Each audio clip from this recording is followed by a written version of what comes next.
What's going on, guys? ChillisFM here, taking a look at the newly buffed Mantine in the Ultra League. Level 50 Hundo Mantine, along with Breaking Swipe Steelix.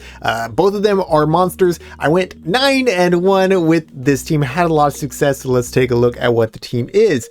In the lead, we are going to have Toxicroak. I love my Toxicroak. Y'all are going to see a lot of Toxicroak this season. It's just so good in the current meta.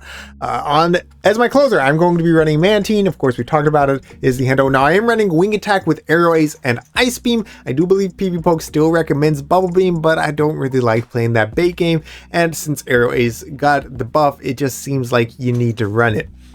As my safe swap, I am running Steelix with Dragon Tail, Breaking Swipe, Earthquake. If y'all haven't already seen, I mean, this thing is just a monster. It was good with Psychic Fangs. It was great with Psychic Fangs. I hit Legend with it with Psychic Fangs. It's even better with Breaking Swipe generally. There are still occasions where you want Psychic Fangs, but Breaking Swipe is just such a good move on Steelix, especially in the XL form where you're able to just continually debuff your opponent's attack. So without any further ado, let's jump on into some of these battles. Go ahead and leave a like, leave a comment down below. If you're new to the channel, consider hitting that subscribe button for me. All right, Toxicroak into an Alolan Sandslash. Beautiful lead. They're going to be swapping out into a Trevenant. We can hard wall this thing with Mantine. Yes, we're taking neutral from everything, but we are doing super effective damage with all of our moves, all of them. So Wing Attack's chipping away. Shadow Ball comes through. No big deal. Mantine is very bulky. Now, I do make a bit of a misplay here. I go for the Aerial Ace. Ice Beam does do more damage. Aerial Ace is more energy efficient, but since I threw the Aerial Ace and since I don't throw the second one, they're able to make it to a Seed Bomb here, which would likely be lethal. So I do go ahead and throw up a shield. They're going to be able to come in with the Sandslash, and they're going to get a nice juicy farm down here. We can only hit them for resisted damage with Mantine, and it's not going to do a lot of damage at all. So I decided to actually pivot out, knowing that Steelix can potentially handle that thing. And I am going to lure out a Charizard, Shadow Charizard, I believe. Yes. So I'm going to go ahead and bait with the Mud Bomb. And they're going to be throwing right here. Dragon Claw should be lethal, I do believe. Dragon Claw comes through, and yeah. Oh, actually, we do survive with like no HP. No HP. So we're going to get this Mud Bomb off. Not going to do a ton of damage, but my opponent actually lost track of my counts, and they do throw up their second shield. That's exactly what I needed. The Steelix is going to come in right here, and we will be respecting the Blast Burn. I do have an Aerial Ace banked on Mantine. I actually have an Ice Beam banked as well. I thought I only had Aerial Ace though. So I do one more Dragon Tail. I go for the Aerial Ace, and they're going to be able to connect with the Blast Burn here. So that's going to take out Mantine easily. Not sure if I had the Ice Beam actually. Anyways, out comes the Ace-Slash. Now, that Charizard, they only need 6 wing attacks to the next Blast Burn, so I cannot throw the Earthquake immediately. I do need to overfarm by 1. We're going to need 3 more Dragon Tails to make it to the Breaking Swipe. That is going to be 9 turns versus 6 times 2 is 12 turns, so we will be able to outpace here. And that's going to be a GG's.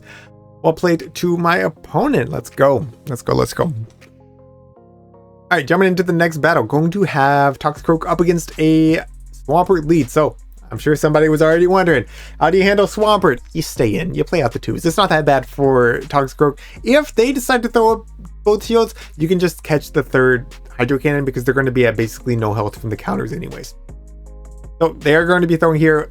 They always go Hydro Cannon, but it's still going to nearly take out Toxicroak, so you do want to respect it. And they do throw the next one before I'm at the next Mud Bomb, which is a great play. I'm going to go ahead and throw up a shield. I'm going to just commit to the counter down. Or no, I decided to go ahead and throw this Mud Bomb because they will make it to a 3rd one. Yes. They decided to let that go, and they come out with Zard, and I'm like, oh no. That's kind of bad for my Steelix. They're going to be able to outpace through this first Blast Burn, but since this is non-Shadow, we do tank it no problem. Out comes a Shadow Caesar. Now, I'm not messing around. We're going straight for the Quake. No baits right here. Does it connect? Let's see it. Yes, it does. Beautiful. Now this game is winnable. We are still down 2 shields. We still have to deal with the Charizard, but we have Mantine. So I'm going to come in here with Toxicroak just to get the counter down, hoping that I can eventually reach a Sludge Bomb to throw into that Charizard to grab a shield. But actually, after eating that Night Slash, I decided to get an energy lead on Mantine instead. So here comes the Charizard. I'm going to throw this first Aerial Ace. They might think it's a Bubble Beam, and they might not want to respect it. So they decide to actually no shield. And at this point, all I have to do is just keep tapping. I don't need to throw any charge moves if I want to win this battle. But of course, like, as y'all can tell by the way I'm talking about this, I'm going to make a bad decision. I have the back-to-back aerial aces, so I throw. I'm like, yeah, I can get both these off and then I can reach a mud bomb and then I just win that way. Well, no, we die with the second aerial ace. And then make it to their charge move with 1 HP here. And even a Dragon Claw is going to KO. And that's going to be GG's. Well played to my opponent. So yeah, just a misplay on my part. Just a misplay, right? Just tap. Just tap. That's alright. It's going to be GG's. Alright, jumping into the next one. Up against a Shadow Dragonite lead. We will be pivoting out into Steelix immediately. I'm not going to throw this Breaking Swipe because I'm expecting them to superpower and dip anyways. Or I expected them to try to catch. So they're going to be swapping out now into a Shadow Ampharos. After I shielded up the superpower, in comes Ampharos. There's no chance that this Ampharos is not running Focus Blast. So I am going to just immediately start debuffing with these Breaking Swipes. That second Breaking Swipe connecting basically means that they're not going to be able to bait and then make it to the Focus Blast. Now, since they were Shadow, I decided to respect the Focus Blast. I looked it up afterwards. That Focus Blast, after being double debuffed, was only going to do like 50%. I could have no shielded it. So I did want to get alignment here. I am going to go straight for the Quake into the Tentacruel. It connects, and that's just game. That is just game. So now we can go for the Breaking Swipe. And I decided to get a little fancy here. I'm going to pause for two turns, let this Poison Jab come through, and I'm going to catch. You know, I didn't need to. But it's good practice, right? I'm not trying to necessarily be disrespectful to my opponent, but I do plan on playing in a regional this next cycle. So I want practice on these more advanced techniques. Anyways, we're going to just farm down with Steelix. We don't even have to show the Mantine in this one. That's going to be GG's. All right, into the next battle. Up against a non-Shadow Charizard. I'm going to be swapping out immediately into Steelix. Kind of the same thing. I don't want to throw the Breaking Swipe and then them dip. So I'm going to just respect this Blast Burn here. They are continuing to stay in. So I was about to throw the Breaking Swipe, and then they come in with their own Steelix. Now I got all this loaded energy. I can handle this Steelix. I can get Switch. They actually decided to throw immediately on the Breaking Swipe. I was going to throw my Breaking Swipe as well. But after seeing how little this does, I'm like, no, let's just go for another Quake. So I do that. We do need to throw it immediately, otherwise they make it to another Breaking Swipe, and I don't really want to play into CMP. And they decided to let it go through. So that is great.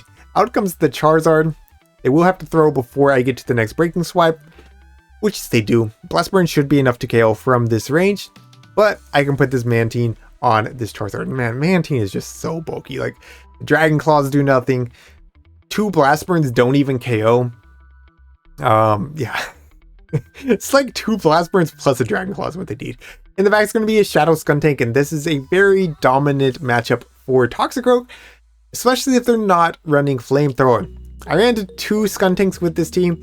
I assumed both were going to be running Trailblaze since that's the new move, so I decided to no shield, and they are running Flamethrower. So that's a little unfortunate, but Toxicroak, not the bulkiest, but bulky enough to make it to another Mud Bomb right here, which will be grabbing the final shield. Well, now again, here's a small misplay that I make. I should have gone for the Ice Beam to ensure the KO. Instead, I go for the Aerial Ace, which does not KO. I figure a Crunch is going to be doing as much, if not more, than a Blast Burn, so I do throw up a shield. I guess that was potentially a lose con if they did get the Crunch debuff, though probably should have saved my shield. But regardless, we make it to the Aerial Ace against the Charizard, and that's going to be GG's. Well played.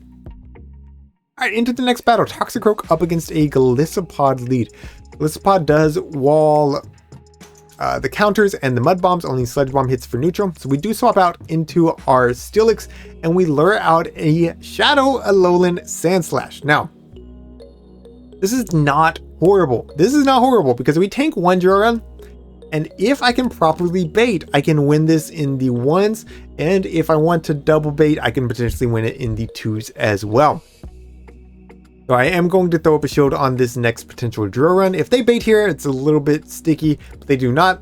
I'm going to be able to throw 1 more Dragon Tail, go for the Quake. And Either we're grabbing both shields from my opponent, which is great, or we get switch, which is even better. So we do get switch right here. They're going to be coming out with their Golisopod.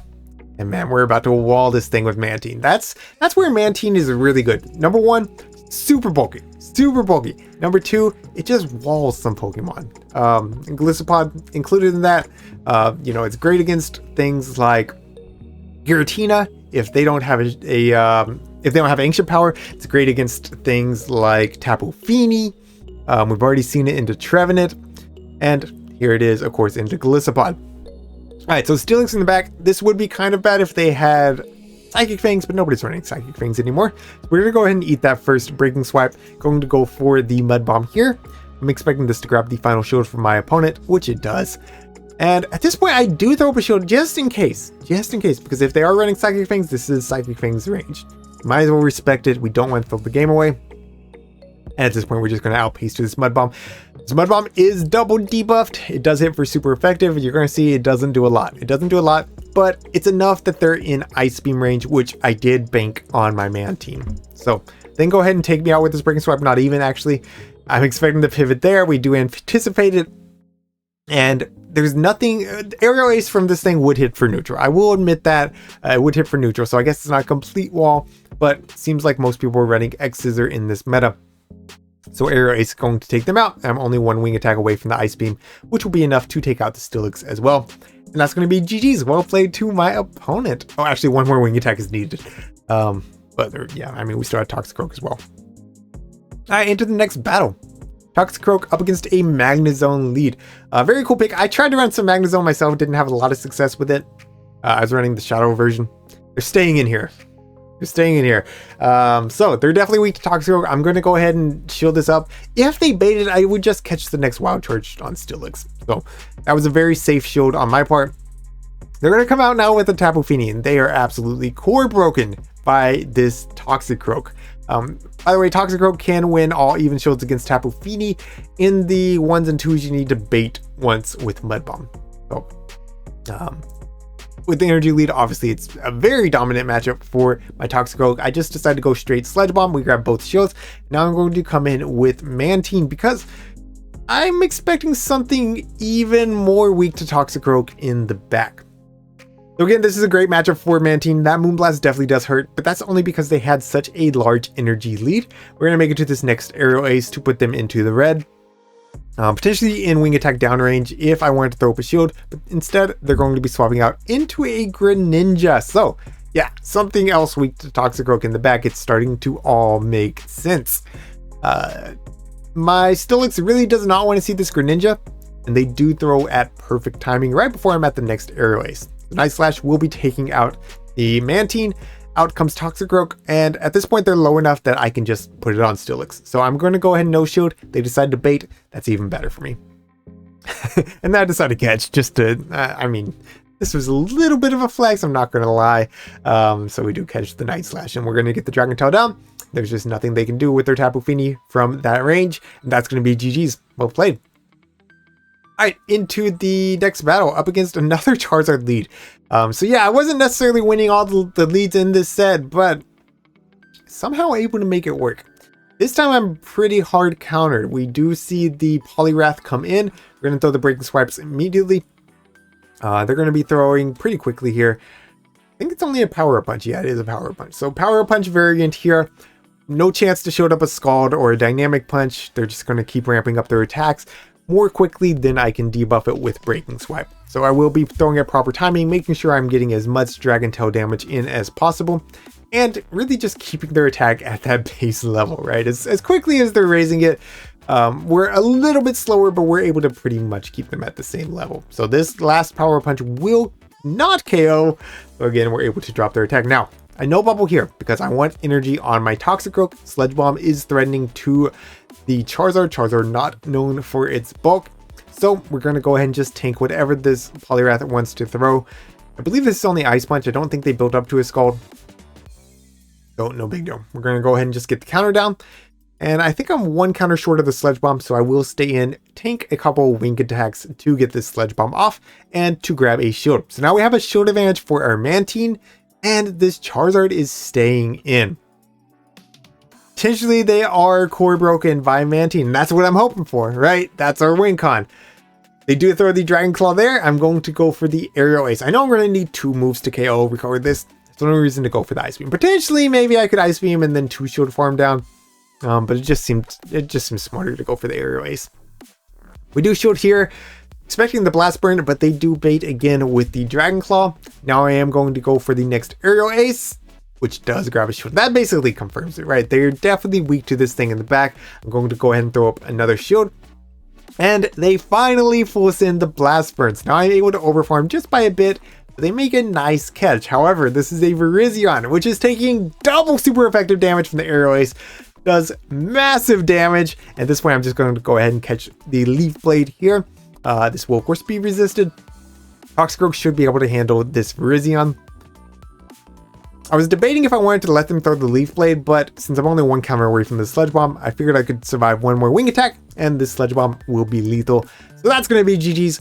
Well played to my opponent. Mantine putting in a ton of work in that final battle. You love to see it. You love to see it. So if you have the hundo, I think Mantine's a fun one to invest in. I don't know that it's necessarily top meta, but the Aerial Ace buff was definitely really nice for it. Steelix is a no-brainer. Steelix is a no-brainer. Steelix was a no-brainer last season. I talked about it last season. It's even better now. So if you got a Steelix, if you have the XL candies, definitely worth the investment. Toxicroak, definitely worth the investment. You're going to see more Toxicroak. I've let y'all know. Be on the lookout for it. Anyways, that's going to be it for today. Thank you all so much for watching. Thank you to my channel members for your support. And until next time, this is ChillisFM reminding you to always keep pushing forward.